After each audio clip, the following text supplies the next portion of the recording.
Hello जी, नमस्कार। कैसे हैं आप सभी? बहुत बहुत स्वागत है आप सभी का। एक सवाल जो सबके मन में आता है और बहुत बार पूछा जाता है कि सर, हमने मान लिया कि ये कर्म का फल होता है, तो फिर ये कर्म का जो फल होता है ये तुरंत मिलना चाहिए ना, ये लेट क्यों मिलता है? ऐसा क्यों होता है कि कई बार कर्म के फल को मिलने में 5 साल लग जाते हैं, 2 साल लग जाते हैं, 1 साल लग जाते हैं? तो भैया ये तुरंत मिलना चाहिए ना। तो आप ये चाहते हैं कि भाई आज सुबह कर्म किया तो शाम को उसका फल मिल जाए, है ना? मतलब इसको ऐसे समझते हैं कि जैसे मान लो कि आज जो है मैंने किसी की शादी हो रही थी, बढ़िया है ना, सगाई वगाई हो गई थी और शादी वादी की बातचीत चल रही थी। अब जनरली ये चीजें लोग करते ही हैं, आपको तो पता ही है, इसीलिए आपकी सगाई वगाई होती है तो जब तक शादी नहीं हो जाती किसी को बताते नहीं हो। तो अब मान लो इन दोनों की सगाई वगाई हो गई। अब मैंने क्या करा कि मैंने इसके घर वालों के भर दिए कान, या फिर इसके घर वालों के भर दिए कान, और इनकी सगाई टूट गई। अब ये मुझसे एक कर्म बना।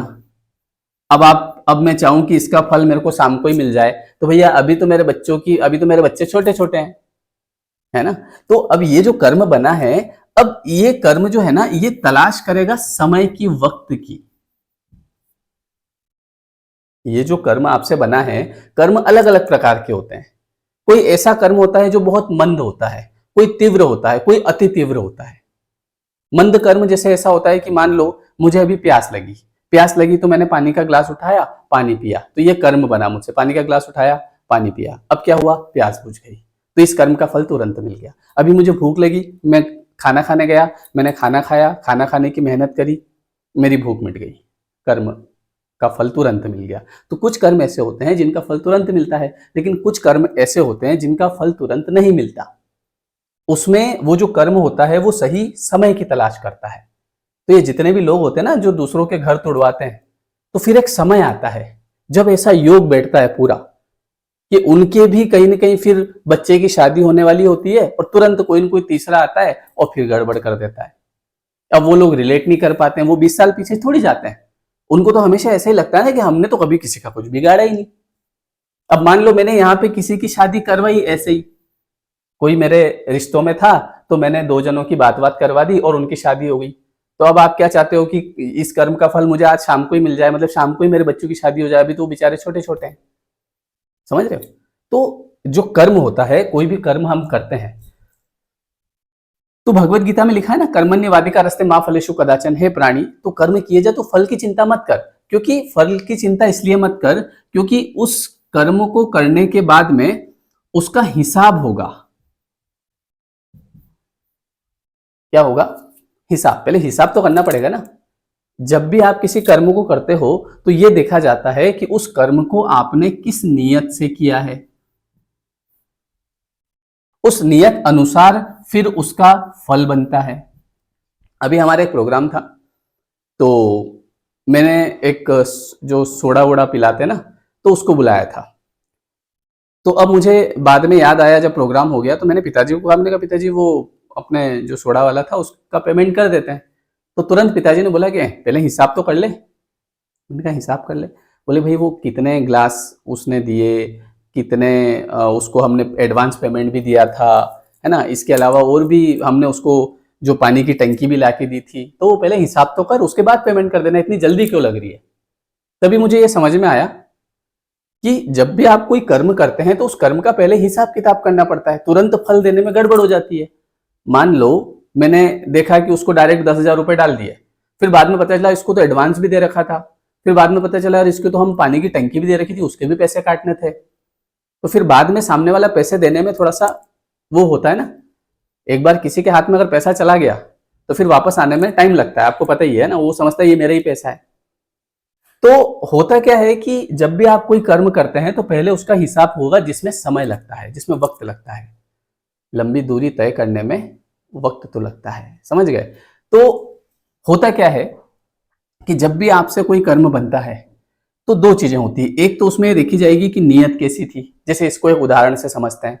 मान लीजिए कि मेरे पिताजी हैं और मैं मेरे पिताजी की सेवा कर रहा हूं, बढ़िया है ना। अब सेवा में क्या, उनको सही समय पे खाना देना, उनकी अगर कोई जरूरत की चीज हो तो ला के देना। अब मैं ये जो उनकी सेवा कर रहा हूं, ये मैं इसलिए कर रहा हूं क्योंकि मेरे भाव हैं, मेरा मन है, मुझे उनसे प्रेम है।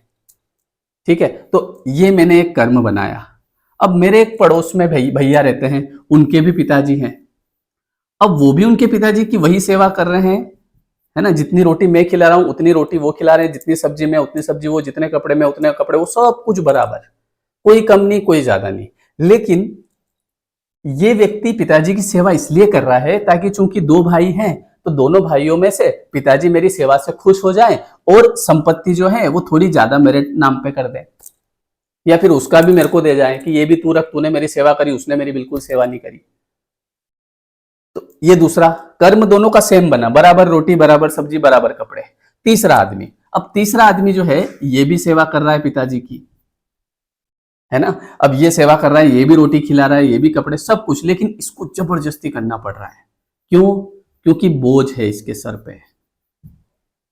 नहीं तो लोग क्या कहेंगे कि देखो इसने इसके पिताजी को रोटी तक नहीं खिलाई, कैसे बेटे हो गए आजकल। तो इसको इसलिए खिलाना पड़ रहा है कि इसकी मजबूरी है, क्या करें। और ये तो चाह रहा है कि ये कब जाए यहाँ से, है ना, समझ रहे हो, इस दुनिया से कब जाए तो मेरे को शांति मिल जाए। और इधर ये आदमी सोच रहा है कि यार भगवान मुझे जितना सेवा का मौका मिले बढ़िया है। तो तीनों ने बराबर रोटियां खिलाई, बराबर कपड़े, सब कुछ बराबर, कर्म बराबर बना, लेकिन नियत में फर्क। अब इस आदमी को ऐसा लग रहा है कि भैया मैं स्कीम लगा रहा हूं, या फिर इसको लग रहा है कि मैं स्कीम लगा रहा हूं, इनको बढ़िया अच्छी सेवा करता हूं ताकि मेरे को धन मिल जाएगा। तो यहां आप कितनी ही स्कीमें लगा लो, अब बताओ इन तीनों में से जीतेगा कौन? जिसको कुछ नहीं चाहिए था उसको सब मिलेगा, और जिसको चाहिए था उसको वो नहीं मिलेगा। प्रकृति की योजनाएं बड़ी खतरनाक होती है, हमारे हिसाब से नहीं चलती है। तो इसीलिए बोलते हैं कि बिन मांगे मोती मिले और मांगे मिले ना भीख। तो कभी भी अगर किसी की सेवा करो तो उससे कुछ एक्सपेक्ट मत करो कि मैं इसलिए सेवा करूं ताकि ये मेरे को कुछ दे दे। मेरे को कुछ नहीं चाहिए, और जब कुछ नहीं चाहिए तो सब कुछ मिलेगा, और जब कुछ चाहिए तो वो भी नहीं मिलेगा। वो एक बड़ी अच्छी कहावत है इसमें कि चतुराई चौपट करे। जो लोग दुनियादारी में जितनी भी चतुराई लगा रहे हैं ना, स्कीम लगा रहे हैं, यहाँ से मैं पुलिस वाला मेरे पहचान का है, वकील मेरी पहचान का, इसको पैसा खिला दूंगा, ये कर दूंगा, ये जमीन हड़प लूंगा, ये सोने चांदी गहने हड़प लूंगा। तो चतुराई चौपट करे ज्ञानी गोते खाए, और भोले भाले लोगन को नारायण मिल जाए। जो भोला आदमी होता है उसको भगवान सब दे देता है। जो छल कपट नहीं करता है, जो यूं सोचता है कि नहीं चाहिए मेरे को तो कुछ भी, उसके सब हो जाता है। और जिसको चाहिए होता है, कभी भी ध्यान रखना यहाँ पे स्कीम नहीं लगेगी, कुछ भी लग तो जाएगी उस समय, हो सकता है आप हासिल भी कर लो, लेकिन फिर वो अपना रास्ता ढूंढ लेता है। तो दो चीजें होती है, एक तो नियत देखी जाती है, इसीलिए थोड़ा सा वक्त लगता है। और दूसरा क्या होता है ना कि कोई भी कर्म जब आप करते हैं तो वो जो कर्म होता है वो सही समय का इंतजार करता है, सही वक्त का इंतजार करता है। जैसे मान लीजिए कि आज आपने किसी इंसान से, ऐसा अक्सर आजकल चल भी रहा है आपको पता है, झूठे वादे कर लिए कि मैं तुमसे ही शादी करूंगा, और अपने स्वार्थ की पूर्ति कर ली भैया। ये इंसान अपने स्वार्थ की पूर्ति किया जा रहा है, सामने वाले को झूठा दिलासा दे रहा है, मैं तुमसे ही शादी करूंगा, मेरा पक्का यकीन करो, वादा है मेरा। ठीक है, अब धीरे धीरे इसने देखा कि यार अब ये किसी काम की नहीं है, और धीरे से इसने इसको छोड़ दिया, भैया अब मेरे घर वाले नहीं मान रहे, मैं नहीं कर सकता। समझ रहे हो? तो अब ये एक कर्म बना। अब ये कर्म बना तो अब तुरंत ये फल कैसे देगा इसको? ऐसा तो है नहीं कि तुरंत आज ही सुबह में इसकी एक और गर्लफ्रेंड बन जाएगी और शाम तक इन दोनों को बहुत घनिष्ठ प्यार हो जाएगा, एक दूसरे के लिए पहाड़ से कूद जाएंगे। टाइम लगेगा ना। तो अब इसने जो किया है, तो उसका जब फल बनना होता है तो प्रकृति इसके जीवन में किसी इंसान को, दूसरी लड़की को भेजेगी। समझ रहे हो? फिर वो दोनों जो है, इन दोनों को ऐसा लगेगा कि हमको एक दूसरे से प्यार हो गया। लेकिन ये कार्मिक है, एक सोल का अलग होता है, एक कार्मिक अलग होता है। सब तरह के होते हैं, प्रेम भी होते हैं ना, प्रेम अलग अलग प्रकार के होते हैं। कोई प्रेम ऐसा होता है जो कार्मिक होता है, हमको समझनी पड़ती है। तो अब ये इसके जीवन में आएगी, दोनों बढ़िया दोनों को लगेगा कि हम एक दूसरे से प्यार करते हैं, इसको लगेगा ये मेरे से सच्चा प्यार करती है, और जो इसने ऐसा इसके साथ किया था, ऐसी सिचुएशन क्रिएट करेगी प्रकृति कि ये सेम बात इसको बोलेगी कि मेरे घर वाले मान रहे हो और ये इसके लिए पागल। वक्त, सही वक्त। तो इसीलिए कभी किसी को धोखा नहीं देना अपने स्वार्थ के लिए, है ना। कई बार हम लोगों को मैनिपुलेट कर देते हैं, मना लेते हैं, मान जाते हैं लोग देखो क्या होता है ना, हमारा माइंड ऐसा है, बहुत जल्दी मैनिपुलेट हो जाता है। अभी अगर मैं किसी के साथ में झूठे वादे करूंगा, वो व्यक्ति उसको सच मान लेगा। और लड़कियां तो ऐसी होती है ना, हर वादे को सच मान लेती है, उनको लगता है कि सब सच्चा ही सच्चा है, समझ रहे हो। भावुक बहुत ज्यादा होती है ना, ये चीज होती है। लड़के भी होते हैं कई सारे ऐसे, जिनको ऐसा लगता है कि भाई सब कुछ सही है। मतलब कुल मिला के आप अपने कर्म का ध्यान रखो कि अपना कर्म नहीं बिगड़ना चाहिए। अपना कर्म जहां भी बिगड़ा है कि यार मैंने अपने स्वार्थ के लिए, अपने भोग विलास के लिए सामने वाले का उपयोग किया, उसको धोखा दे दिया। सामने वाले ने पूछा था बार बार कि तुम मुझे धोखा तो नहीं दोगे, बोले बिल्कुल नहीं दूंगा। एक देखो, आदमी नहीं करना चाहता है और हो जाता है, वो अलग बात है। मतलब इंसान धोखा देना नहीं चाहता है, लेकिन कहीं ना कहीं ऐसी परिस्थितियां बनती है। तो वही मैंने अभी एक बात कही आपको कि कर्म का फल सबका अलग अलग होता है। मतलब कैसी इंटेंशन है आपकी। मतलब अगर आपकी इंटेंशन पहले से ही आपको पता है कि भैया मैं इस इंसान के साथ शादी नहीं करने वाला हूं, लेकिन मैं इस ऐसे झूठे जाल में फंसा रहा हूं, पहले से ही पता है, तो उसकी इंटेंशन अलग। लेकिन ऐसा है कि मान लो आप किसी कारणवश आगे नहीं बढ़ पाए, कोई ऐसी परिस्थितियां भी आ जाती है, घर की परिस्थितियां आ जाती है, घर परिवार को भी देखना पड़ता है, कई बार त्याग भी करना पड़ता है। तो यहाँ पे खुद ने, आपने स्वयं ने अपने प्रेम का त्याग किया, तो ये चीज अलग होती है, समझ रहे हो आप। इंटेंसिटी सबकी अलग होती है, इंटेंशन के अकॉर्डिंग इंटेंसिटी होती है। किसी गिलहरी को, एक तो मैंने देखा कि ये बैठी है, इसको आज निपटाऊंगा मैं, और मैंने एक पत्थर लिया और निशाना लगा के उसको निपटा दिया। और एक मैं बाइक से जा रहा था, वो बेचारी जबरदस्ती आ गई, मैंने बचाने की कोशिश की, मर गई। दोनों में फर्क है। तो कई बार क्या होता है ना, हमसे कुछ चीजें हम जानबूझ के पता होते हुए भी गलत करते हैं, और कुछ चीजें हम गलत नहीं करना चाहते हैं लेकिन वो गलत हो जाती है। तो दोनों में बहुत डिफरेंस होता है। तो इसीलिए कहने का मतलब ये है कि जब पता हो तो किसी के साथ बुरा नहीं करना।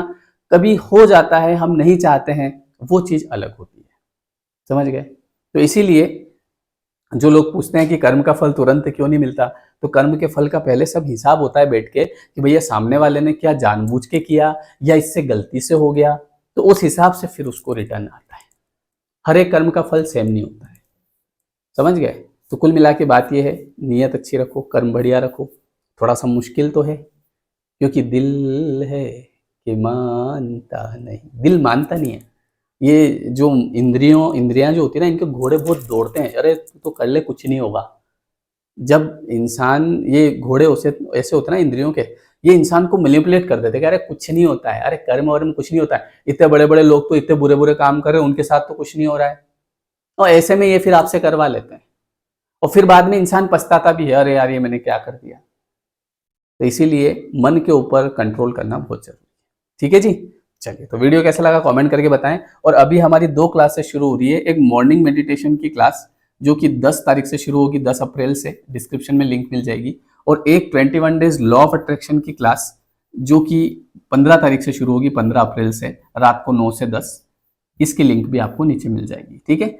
इसमें हम हमारे माइंड की रिप्रोग्रामिंग करते हैं, बहुत सारी चीजें सीखते हैं। सुबह वाले में हम मेडिटेशन करते हैं, ठीक है जी। चलिए, बहुत बहुत स्वागत है। और वीडियो कैसा लगा कमेंट करके बताएं। Thank you so much.